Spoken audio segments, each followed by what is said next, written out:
was in the midst of a lot of action that was happening in that high octane clash that took place between Afghanistan and Bangladesh.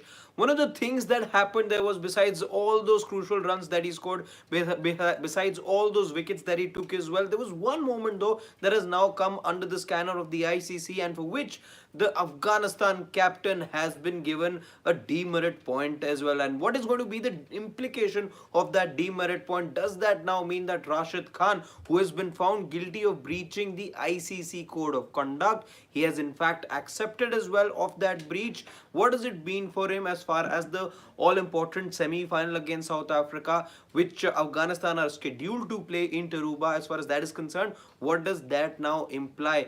Does the breach in code of conduct mean that Rashid Khan, the Afghanistan skipper, will not be eligible to play in the match? Does he get a ban? We will tell you about that. But first, let's tell you what happened. I'm referring to that episode in which he threw the bat towards one of his own teammates. Now, remember, any sort of aggressive play, you beat, the ball being thrown down into the ground, at times, all those gestures that get made at times as well, an aggressive send off, all those things the ICC keeps a close eye on. And the moment that Rashid, in frustration and in anger, threw his bat at his own teammate in Karim Janat, who wasn't returning for the second run as he would have expected back then, he threw his bat at him, and that is something that hasn't gone down well with the ICC. So ICC has gone ahead and found him guilty of the breach. There was a meeting of him with the match referees as well, which took place. He's accepted the sanction. He's accepted the breach of ICC code of conduct as well. I'll tell you as well which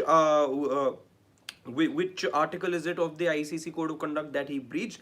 But to lift the lid over the suspense, just lifting the lid over the suspense over here, Rashid Khan, does he now not play in the semi-final?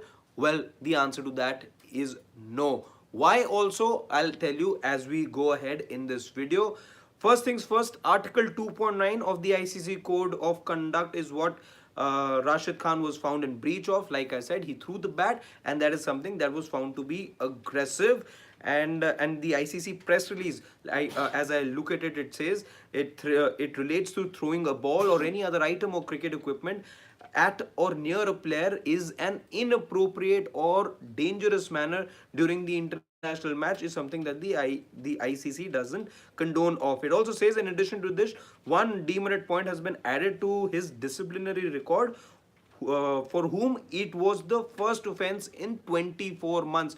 Now remember, a 24-month period is what the ICC looks at as far as individual suspension or demerit points are concerned. And after you accumulate a certain number of demerit points, that's when that translates to, whether be it one test match, 4 ODIs, or 8 T20Is, 4 T20Is, whatever it is, it then translates proportionately to that to the corresponding number of matches that a player gets banned for as well. But right now, the least level 1 offense is what he was found in breach of, and that's the least as far as the pyramid is concerned. The ICC the code of conduct pyramid is concerned, it is right at the bottom as far as this particular breach is concerned. The incident, like I said, occurred in the last over of Afghanistan's innings, when he threw his bat at his own teammate. Now Rashid, like I said, admitted to the offense and accepted the sanction proposed by Ricky Richardson, who was the match referee. So there is no need of a formal hearing because Rashid Khan has already accepted.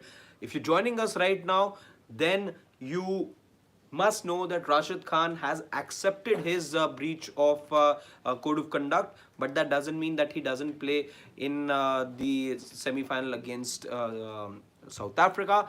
The Afghanistan captain, albeit, will still be playing, even though he's been found guilty of breaching the ICC code of conduct.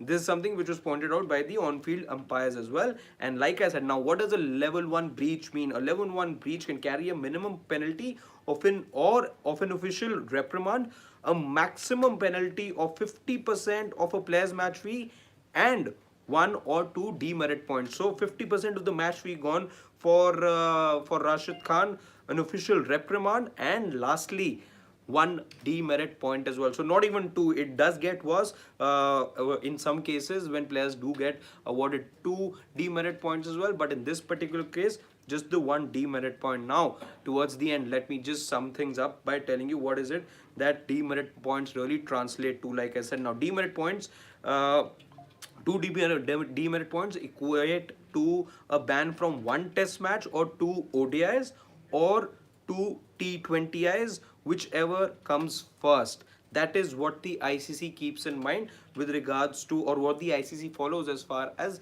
player bans are concerned. Let me repeat this: two suspension points equate to a ban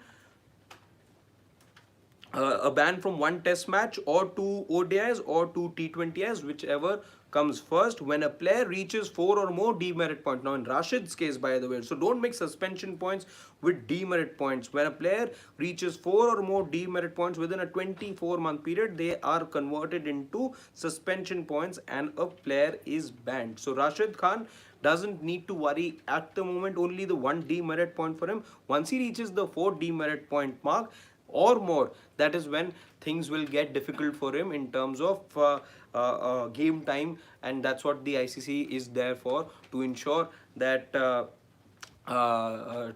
keep a tab on player activity. We saw something similar happen with Hasaranga as well, where that law was misused and he came out of retirement so that he could play the World T20 and whatnot. He made himself available for Test cricket. So that's as far as Rashid Khan is concerned. But coming back, he does get to play the match against South Africa. One demerit point for him. He'll have to just be careful going forward. Thank you so much. In case you like this video, and do subscribe to Sports Today in if you want to know everything happening in the world of sport, and tap that bell so that you get notified every time we go live.